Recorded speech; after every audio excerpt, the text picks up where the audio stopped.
abduhu wa rasuluh la nabiyya ba'dah. Allahumma salli wa sallim wa barik ala Muhammad wa ala alihi wa ashabihi wa man tabi'ahum bi ihsan ila yaumil qiyamah. Amma ba'du, qala ta'ala fi kitabil karim, a'udzu billahi minasyaitonir rajim. Ud'uni astajib lakum, sadaqallahul azim. Para bapak, ibu, jamaah sholat tarawih yang berbahagia, yang saya hormati, mudah-mudahan kita sama-sama dirahmati Allah Subhanahu wa ta'ala. Pertama, mari kita bersyukur kehadirat Allah Subhanahu wa ta'ala.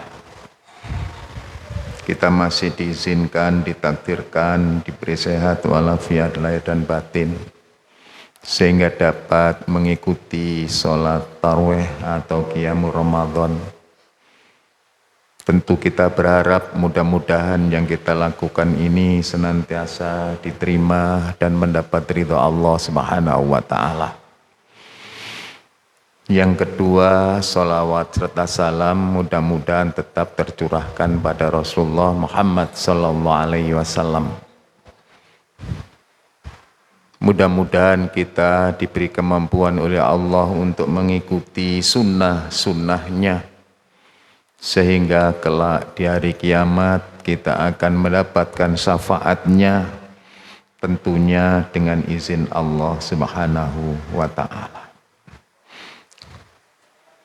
Para jamaah yang berbahagia, banyak di beberapa ayat Al-Quran dan sunnah Rasulullah SAW yang menjelaskan betapa besarnya keutamaan dan fadilah yang ada di dalam bulan suci Ramadan ini. Dari yang banyak itu, satu di antaranya adalah siapa yang meminta kepada Allah dengan tulus dan ikhlas di dalam bulan Ramadan, pasti Allah akan memberinya. Siapa yang berdoa kepada Allah dengan tulus dan ikhlas dalam bulan Ramadan ini, pasti Allah akan mengabulkannya. Ini salah satu keutamaan dan fadilah di dalam bulan Ramadan, sangat sesuai dengan apa yang diperintahkan oleh Allah Subhanahu wa ta'ala. Ud'uni astajib lakum. Berdoalah kamu, pasti aku akan mengabulkan. Jadi para jemaah yang berbahagia, dari ayat ini kita tidak boleh ragu di dalam berdoa kepada Allah. Saya berdoa kepada Allah, apa kira-kira diterima ataukah tidak? Tidak boleh. Tetapi yang ada dalam hati kita, pasti Allah akan mengabulkannya sesuai dengan janji Allah. Dan Allah tidak akan mengingkari janjinya. Innallaha la yukhliful mi'ad. Pasti. Ya. Oleh sebab itu tidak boleh kita ragu. Kalau kita ragu, paling enggak diterima Allah. Tidak diterima oleh Allah. Karena Allah akan senantiasa memberikan sesuatu sesuai dengan apa yang menjadi prasangka hambanya. Inna idzadonni abdi bi. Jadi sungguh aku Allah akan memberikan apa yang menjadi prasangka hambanya. Jadi bapak, ibu kalau berdoa kepada Allah, yakin doanya dikabulkan. Insya Allah dikabulkan oleh Allah. Karena prasangka kita kepada Allah adalah dikabulkan. Cuman para jamaah yang berbahagia, dikabulkannya doa kita oleh Allah itu pasti.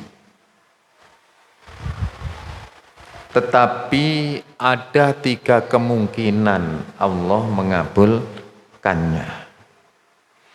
Ya, saya kira sama dengan seorang ayah kalau dimintai uang oleh anaknya. Tidak serta-merta setiap permintaan anaknya itu diberi. Orang tua berpikir sesuai dengan pengalamannya, sesuai dengan ilmunya. Allah juga demikian, sesuai dengan ilmu Allah, sesuai dengan hak prerogatif Allah. Ada kalanya permohonan itu yang ditunaikan oleh Allah. Jadi langsung diberikan oleh Allah kepada kita. Sama dengan kita, kadang anak memberi uang langsung kita beri. Ada yang kedua, menurut ilmu Allah, apa yang menjadi permohonan daripada hambanya dengan kebaikan-kebaikan itu tidak diberi oleh Allah, tetapi diganti yang lainnya. Diganti yang lainnya. Panjenengan dalam bulan Ramadan, apalagi sudah mendekati hari raya, pasti permohonan doa sampean, ya Allah, berilah aku rezeki yang banyak ya Allah. Sebab dengan rezeki yang banyak ini ya Allah, aku bisa mencukupi kebutuhan daripada keluarga saya di hari raya nanti. Itu permohonan yang baik. Kalau bisa ya Allah, jangan diberikan 1 juta ya Allah, beri saya 5 juta, 10 juta. Itu keinginan kita. Tetapi oleh Allah Subhanahu wa Ta'ala, dengan ilmu Allah, apa yang panjenengan mohon itu tidak diberi oleh Allah. Malah nyambut gawe gak ono koyone belas. Nyupir bemo sepi penumpang. Nyupir bis juga sepi penumpang. Walhasil tidak mendapatkan rezeki itu. Tapi oleh Allah Subhanahu wa Ta'ala panjenengan diganti. Diganti apa? Diganti dari sesuatu yang tidak baik. Semua keluarga sampean disehatkan oleh Allah, tidak sampai diserang penyakit. Ini loh cara Allah. Jaluk duit gak dikei. Tapi anak 5 dikei sehat kabeh. Coba, nek misalnya sampean oleh milih katanya, sampean pilih ndi? Duit 1 juta, ambek anak 5 sampean setiap hari keluar masuk opname di rumah sakit. Apalagi ini sudah mendekati hari raya. Sampean pilih pundi kira-kira? Kalau pilih karu-karu Pak, nek iso ya rezekine akeh, anak sehat kabeh. Tidak mungkin. Ini cara Allah. Makanya di saat panjenengan berdoa kepada Allah belum juga dikabulkan, tidak boleh putus asa. Harus meningkatkan kesabarannya dan husnudzonnya kepada Allah. Pasti ada sesuatu yang lebih baik. Kenapa Allah tidak juga mengabulkan sekarang? Makanya yang ketiga oleh Allah Subhanahu wa Ta'ala, permintaan sampean di dunia tidak diberi, tapi ditunda, nanti akan diberikan di akhirat. Sebab di saat permintaan sampean di dunia ini dikabulkan oleh Allah Subhanahu wa Ta'ala, kadang-kadang malah membuat kita ini repot. Sampeyan ndonga nangani pangeran, ya Allah, keluarga kula niki kathah ya Allah. Mbok ya Allah, kula dipani kesempatan saged tumbas pesawat ya Allah. Dikei Pak sampeyan iso pesawat. Sampeyan parkir nang ndi? Sampeyan parkir nang ndi? Wong pesawat itu memerlukan lapangan yang luas. Ini oleh Allah SWT gak iso. Tak kayak pesawat gak ono nggone parkir. Daerah Masjid Thayyibah ini sempit. Tinggoni parkir sepeda motor wis desekan. Atik kepingin duwe pesawat. Mungkin malah merepotkan panjenengan semuanya. Minta supaya diberi kesempatan untuk beli kereta, dikabulkan. Stasiun sampean ndok endi? Repot. Oleh sebab itu para jamaah yang berbahagia, cara Allah mengabulkan permohonan hambanya bukan berdasarkan daftar keinginan daripada hambanya, tapi Allah akan memberikan sejauh mana hamba itu membutuhkan. Nek butuh niku mek sepeda motor tok lapo ate njaluk pesawat. Nek butuh niki roda papat, lapo kepingin monton tronton, itu ilmu Allah. Dan gaib, manusia tidak pernah memperkirakan yang demikian itu. Oleh sebab itu para jamaah yang berbahagia, meskipun doa manusia kepada hambanya dikabulkan sesuai dengan ilmu Allah cara memberinya, maka di dalam agama kita harus berusaha, berikhtiar bagaimana caranya doa kita demi doa dikabulkan oleh Allah. Pertama, laksanakan kewajiban kita dulu kepada Allah sebelum minta. Nah, kalau sudah begini namanya bicara tentang kewajiban dan hak. Bapak Ibu, kewajiban dan hak niku sing pundi sing didhisikno? Hak napa? Kewajiban. Kewajiban. Iyyaka na'budu wa iyyaka nasta'in. Kepadamu ya Allah aku menyembah, dan kepadamu ya Allah aku memohon. Meminta, memohon itu hak sampean. Tapi beribadah itu kewajiban sampean. Karena itu agar supaya doa kita dikabulkan oleh Allah Subhanahu wa taala, laksanakan dulu kewajiban kita kepada Allah. Salate sing apik, posone sing apik, zakat sedekahne sing apik, qiyamul ramadhane sing apik, berbukanya yang baik, baru kita minta kepada Allah. Dan ini memang yang diajarkan oleh Allah Subhanahu wa taala. Coba panjenengan baca di dalam Al-Qur'an surat 2 Al-Baqarah ayat 186. A'udzu billahi minasyaitonir rajim. Wa idza sa'alaka ibadi anni fa inni qarib. Muhammad, kalau ada hambamu umatmu bertanya tentang aku di mana, jawab Muhammad, aku sangat dekat. Ya. Bahkan di dalam Al-Qur'an surat Qaf, kedekatan seorang hamba Allah dengan Allah itu lebih dekat daripada orang tersebut dengan urat nadinya sendiri. Saking dekatnya. Makanya kalau minta kepada Allah, ud'uni astajib lakum. Wad'u rabbakum tadarruan wa khufiyah. Mintalah kamu kepada Allah dengan tawadhu, dengan rendah diri, tidak dengan keras. Itu karena Allah sangat dekat dengan kita.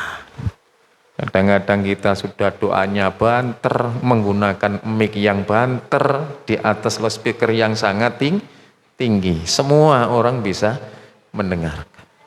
Padahal Allah sangat dekat. Ini para jamaah yang berbahagia. Jadi laksanakan kewajiban tuh. Kalau kewajiban kita sudah dilaksanakan, baru kita menuntut hak. Makanya di dalam ayat itu dikatakan fal yastajibu li wal yu'minu bi, kan begitu Pak. Kalau kamu minta kepadaku yang dikabulkan, laksanakan kewajiban dulu. Wal yu'minu bi. Kalau sudah kewajiban ini kamu lakukan, kamu harus yakin bahwa doa kita ini akan dikabulkan oleh Allah. Kenapa? Karena Allah sudah janji sendiri. Gitu loh Pak. Makanya jangan pernah ragu kalau kita berdoa kepada Allah. Aku bolak-balik njaluk nangane pengen kok kurang dikai. Kira-kira pangeran iki wis bosen bae tak jaluki. Ndak boleh. Wis mulai meneh aku prai gak ndonga maneh kapok. Ini putus asa. Wala tayasu mir rauhil, lah jangan pernah putus asa dengan nikmat karunia Allah Subhanahu wa ta'ala. Jadi yang pertama, laksanakan kewajiban dengan baik, baru nuntut hak kita. Yang kedua, para jamaah yang berbahagia, pendek saja ya, karena kultum. Kata Allah Subhanahu wa ta'ala, hindari daripada makanan yang haram. Hindari daripada makanan yang haram. Jadi kalau misalnya Bapak Ibu berdoa kepada Allah kok lama belum juga dikabulkan, introspeksi pada diri kita. Mungkin ada yang salah dalam diri kita. Jangan-jangan rezeki yang kita dapatkan itu rezeki yang tidak halal. Satu ketika Rasulullah SAW mengetahui seorang hambanya, seorang sahabatnya. Beliau menggunakan pakaian yang compang-camping, rambutnya kotor, wajahnya juga kotor. Sahabat ini menengadahkan dua tangannya tinggi-tinggi ke langit sambil mengatakan, Ya Robbi, Ya Robbi, Ya Robbi. Artinya sahabat ini berdoa kepada Allah. Mungkin tidak tahu doanya inginnya dikabulkan oleh Allah. Melihat keadaan yang demikian ini, lalu Rasulullah SAW memberikan komentar. Apa komentar Rasulullah?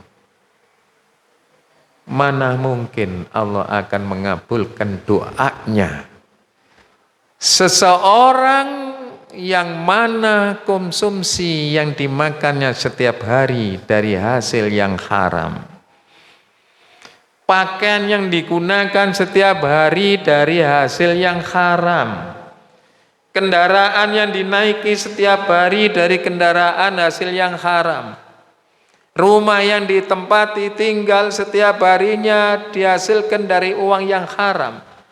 Mana mungkin Allah mengabulkan? Apa artinya? Dikabulkan tidaknya doa kita kepada Allah ternyata terkait sangat erat dengan rezeki yang kita konsumsi setiap harinya. Kalau rezeki kita yang kita konsumsi adalah halal, fa insya Allah doa kita dikabulkan Allah. Tapi kalau rezeki kita tidak halal, seperti yang dilakukan oleh sahabat itu, akan menjadi hambatan yang berarti dikabulkan tidaknya doa kita oleh Allah Subhanahu wa ta'ala. Ini hati-hati. Jadi kalau ndonga gak dikabulkan Allah, ojo cepet ngamuk-ngamuk, introspeksi, ojo rezeki. Ojo rezeki. Yang ketiga, para jamaah yang berbahagia, pasti Allah akan mengabulkan permohonan seorang hambanya asal hambanya tidak berbuat dosa dan tidak memutus silaturahmi. Ini penting ini. Ramadan ini bulan suci. Barangkali ada di antara kita yang sempat tidak saling tegur sapa dengan saudaranya, dengan jamaahnya, dengan tetangganya. Momen untuk Allah Allah mempertemukan kita dan mengampuni dosa kita, kita gunakan. Jangan sampai berbuat dosa, jangan sampai memutus silaturahmi. Sehingga Rasulullah sallallahu alaihi wasallam mengatakan, "Ma min muslimin yad'u bid'awatin laisa fiha illa tuti'ur laisa fiha alladhi ismu wala qat'ir rahimi." Kata Allah Subhanahu wa taala, kalau ada seorang muslim berdoa kepada Allah Subhanahu wa taala, asal dia tidak berbuat dosa, ismun, dan tidak memutuskan silaturahmi wa qata'i rahim, Allah akan mengabulkannya dengan 3 cara. Seperti yang saya sampaikan di depan tadi. Jadi memutus silaturahmi dan berbuat dosa ini terkait langsung dengan dikabulkan tidaknya doa kita oleh Allah Subhanahu wa taala. Makanya mari kita sambung silaturahim saudara kita yang mungkin sempat kita putuskan, jamaah kita yang sempat kita putuskan, lingkungan kita yang sempat kita putuskan, orang tua kita, saudara kita, anak kita. Ini momen yang sangat penting di dalam bulan suci Ramadan. Sebab memutuskan silaturahmi dan berbuat dosa bisa menghambat doa kita kepada Allah. Yang terakhir, hadirin yang berbahagia, doa kepada Allah kapan saja itu boleh. Tetapi akan lebih baik manakala doa ini kita panjatkan pada waktu-waktu yang mustajabah. Kalau di tanah suci ada yang namanya tempat-tempat mustajabah. Misalnya kalau panjenengan sempat umroh, tawaf, ya, haji, ada tempat-tempat yang mustajabah, misalnya di Hajar Aswad, di Rukun Yamani, kemudian di Makom Ibrahim, di Hijir Ismail, di Multazam, itu tempat-tempat yang mustajab. Maka jamaah haji, khususnya dari Indonesia, tempat-tempat yang mustajabah ini menjadi viral, selalu dicari. Tetapi kalau di Indonesia, di negara kita, bukan tempat-tempat yang mustajabah, ada waktu-waktu yang mustajabah. Satu di antaranya waktu yang mustajabah manakala doa kita mohonkan kepada Allah di malam hari. Apalagi sekarang ini bulan suci Ramadan. Pasti kita bangun malam. Untuk apa? Untuk melaksanakan sahur. Jadi kalau misalnya ini jam 12, kalau bisa sedikit sebelum jam 12 atau sedikit sesudah jam 12 atau banyak sesudah jam 12, tinggal sedikit masuk waktu subuh. Ini yang di dalam Al-Quran surat Ad-Dariyat dikatakan waktu wabil ashari hum yastaghfirun. Waktu ashar itu waktu di mana seseorang setelahnya makan sahur, sedikit waktu ini digunakan untuk berdoa kepada Allah. Ini sangat mustajabah. Inilah para jamaah yang berbahagia, sebenarnya rahasianya kenapa kalau kita berbuka disuruh menyegerakan, kalau makan sahur disuruh melambat. Ya. Disuruh mempercepat agar supaya panjenengan ini segera dapat menikmati karunia fadilah Allah, karunia Allah. Satu hari tidak makan, tidak minum itu luar biasa lapar dan hausnya. Begitu maghrib segera biar bisa merasakan nikmat Allah. Tetapi ditunda, dilambatkan kita makan sahur agar supaya tinggal sisa sedikit makan sahur kita dengan waktu subuh. Di situ kita gunakan berdoa. Ya. Jadi wabil asharihum yastaghfirun. Berdoa di waktu ashar setelah sedikit makan sahur itu waktu yang sangat mustajabah dan mudah dikabulkan oleh Allah Subhanahu wa taala. Oleh sebab itu saya menasihati diri saya sendiri dan kepada bapak dan ibu, diusahakan kalau makan sahur jangan terlalu malam, dilambatkan. Dan kalau sudah dilambatkan makan ini, tasakharu fa inna fis sahuri barokah. Makanlah kamu sahur karena makan sahur itu membawa barokah. Tidak hanya mendapatkan keberkahan, tapi gunakan kesempatan untuk berdoa kepada Allah sehingga doa kita akan dikabulkan oleh Allah Subhanahu wa taala. Jadi nek mari makan sahur diusahakan ojo turu maneh. Ojo kesuwen ngerokoke. Ojo kesuwen ngomongi. Ingat, waktu yang sempit ini kita gunakan berdoa kepada Allah Subhanahu wa taala. Fa insyaallah doa kita dikabulkan oleh Allah Subhanahu wa taala. Mudah-mudahan kita diberi kemampuan oleh Allah untuk bisa melaksanakan apa yang sudah kita pelajari ini dalam rangka doa kita kepada Allah sehingga doa kita dikabulkan oleh Allah, dan sekembali setelahnya kita berRamadan tadi benar-benar menjadi hambanya yang bertakwa kepada Allah, la'allakum tattaqun. Saya kira ini para jamaah sedikit yang saya sampaikan, mudah-mudahan bermanfaat, kurang lebihnya mohon maaf. Ihdinas siratal mustaqim. Assalamualaikum warahmatullahi wabarakatuh.